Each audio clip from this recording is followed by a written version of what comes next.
Terima kasih sudah klik video ini. Tapi jangan lupa guys, klik tombol subscribe karena subscribe itu gratis. Dengan subscribe kamu support channel ini terus untuk upload hampir setiap hari. Ingat, subscribe itu gratis. Gak ada ruginya kamu klik tombol subscribe guys. Selamat menonton. Enjoy. Warahmatullahi wabarakatuh. Perkenalkan, nama saya Nur Ajijah dari kelompok korelasi Spermenreng, uji korelasi Spermenreng. Saya akan menjelaskan tentang pengertian dan manfaat dari uji korelasi Spermenreng. Uji korelasi Spermenreng ini merupakan alat uji statistik yang digunakan untuk menguji hipotesis asosiatif dua variabel korelasi Spermenreng. Analisis korelasi Spermenreng ini merupakan bagian dari statistik non-parametrik, tidak memerlukan asumsi, normalitas, dan linearitas. Korelasi ini berguna untuk mengukur tingkat atau beratnya hubungan antara dua variabel, yaitu variabel bebas dan variabel terikat yang tentunya berskala ordinal. Mengetahui tidak kecocokan dari dua variabel ini yaitu dilihat dari grup atau step sampel yang sama arahnya ya, dengan hubungan antara variabel dapat bersifat positif dan negatif.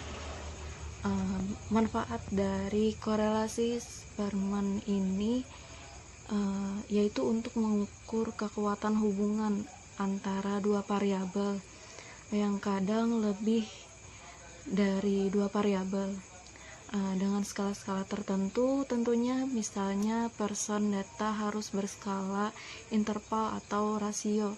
Spermen dan Kendall ini menggunakan skala ordinal, yaitu kuat lemahnya hubungan diukur menggunakan jarak ranking atau yang bisa wabarakatuh. Perkenalkan, nama saya Muhammad Hifni dari kelompok 4.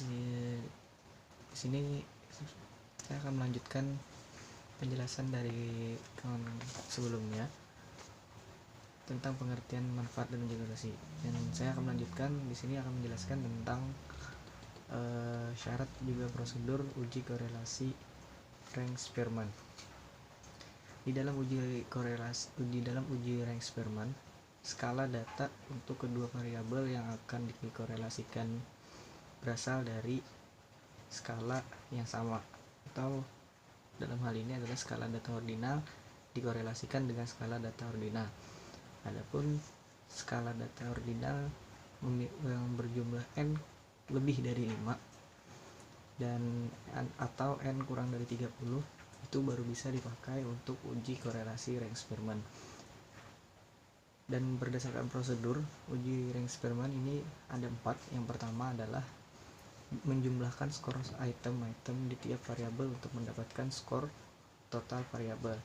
Misalkan cari skor total variabel X dengan menotalkan item-item variabel X. Yang kedua, lakukan ranking skor total X Rx dan ranking skor total Y atau RY. Yang ketiga, cari nilai D yang didapatkan dari selisih Rx dan RY. Yang keempat, cari nilai D2 yaitu kuadrat dari D yang didapat dari selisih Rx atau Rx kurang RY. Terima kasih. Yo, what's up? Disini Lia berbicara. Oke, kali ini Lia mau membahas tentang bagaimana mencari rank yang ada di variabel X dan juga di variabel Y. Nah, guys, langsung aja tanpa basa-basi. Check it out. Oke. Jadi di sini kita sudah mendapatkan data yang ada itu untuk skor motivasi kerja dan juga skor kinerja. Nah, skor motivasi kerja itu ditentukan sebagai variabel X dan untuk skor kinerja itu sebagai variabel Y. Nah, yang kita cari di sini adalah ranking dari variabel X dan variabel Y, dan juga selisih antara ranking variabel X dan variabel Y, dan juga selisih kuadratnya. Jadi langsung aja ya ke pembahasan. Untuk mencari ranking X, kita hanya memfokuskan ke skor motivasi kerja yang pada saat ini sebagai variabel X. Nah, kita lihat angka yang paling besar. Angka yang paling besar yaitu 4,6 ditetapkan sebagai ranking pertama. Yang kedua yaitu 4,5. Ranking ketiga 4,4, ranking keempat 4,2, dan di bawah 4,2 itu ada 39, tapi yang 3,9 ini ada tiga karyawan yang mendapatkan skor motivasi kerjanya. Nah, untuk karyawan B, E, dan J, 3 karyawan ini sama-sama memperebutkan ranking 5, 6, dan 7. Untuk mendapatkannya tadi, kita mencari rata-rata dari ketiga ranking tadi. Jadi 5 ditambah 6 ditambah 7. Setelah itu dibagi 3 dan hasilnya adalah 6, dan didapatkan hasil untuk karyawan B ranking 6, karyawan E ranking 6, dan karyawan J ranking 6, karena agar mendapatkan ranking yang sama.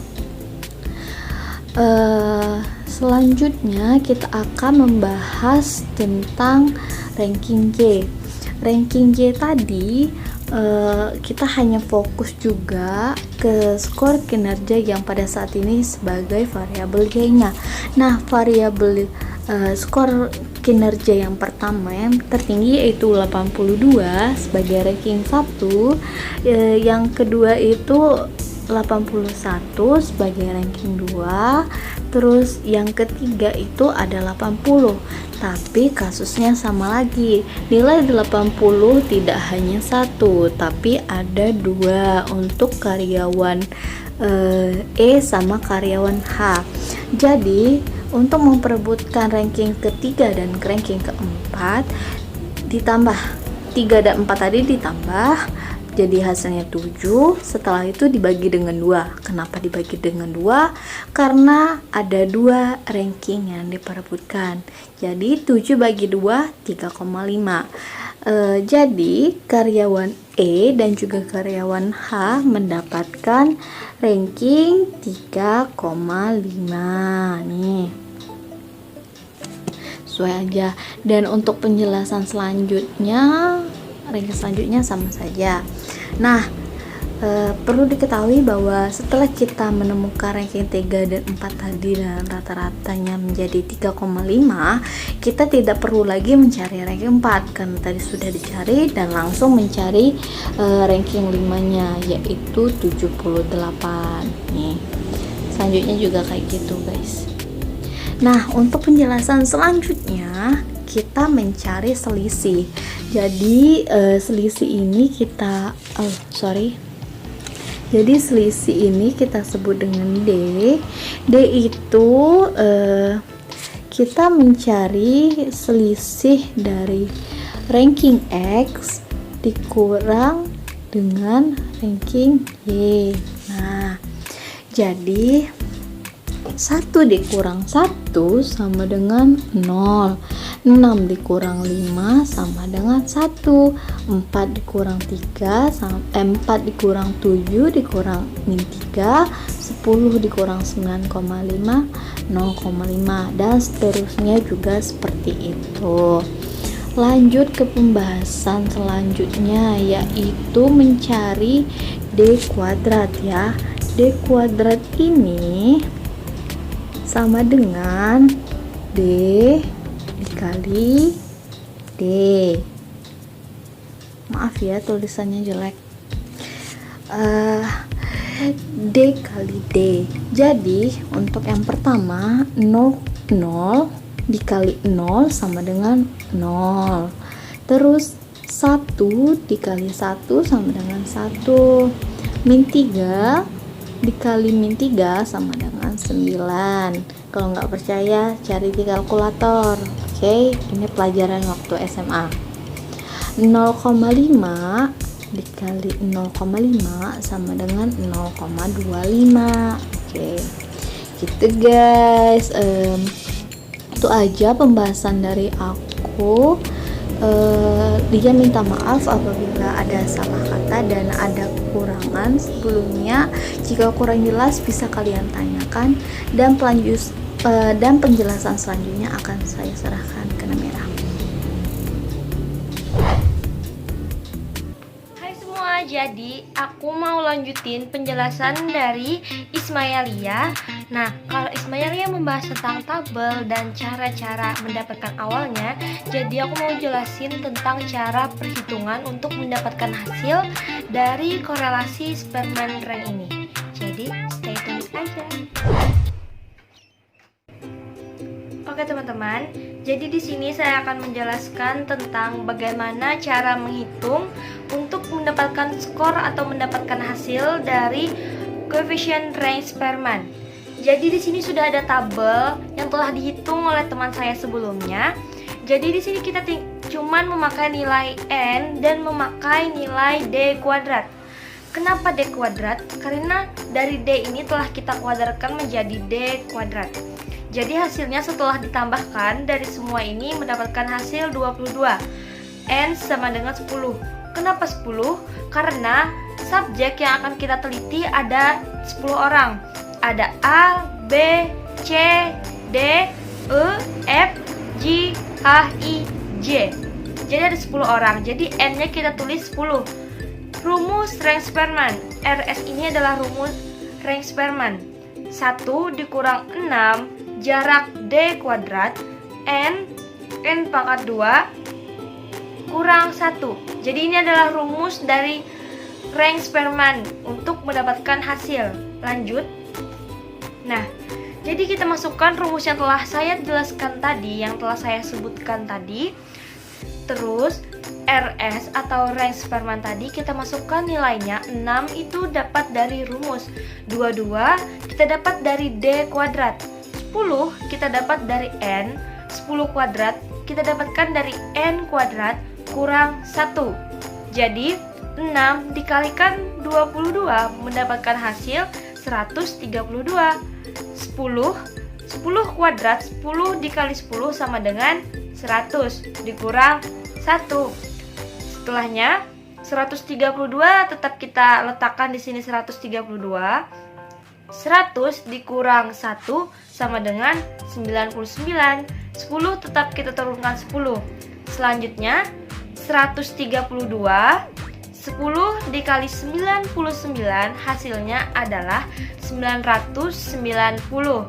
Jadi 1 dikurang 132 dibagi 990. Tetapi satunya ini tetap kita turunkan dulu. Jadi 132-nya kita bagi 990. 1 dikurang 0,133. 0,133 ini kita dapatkan dari pembagian antara 132 dengan 990 mendapatkan hasil 0,133. Selanjutnya 1 kita kurang 0,133 mendapatkan hasil 0,87. Jadi ini adalah hasil dari perhitungan koefisien rank Spearman yang kita dapat.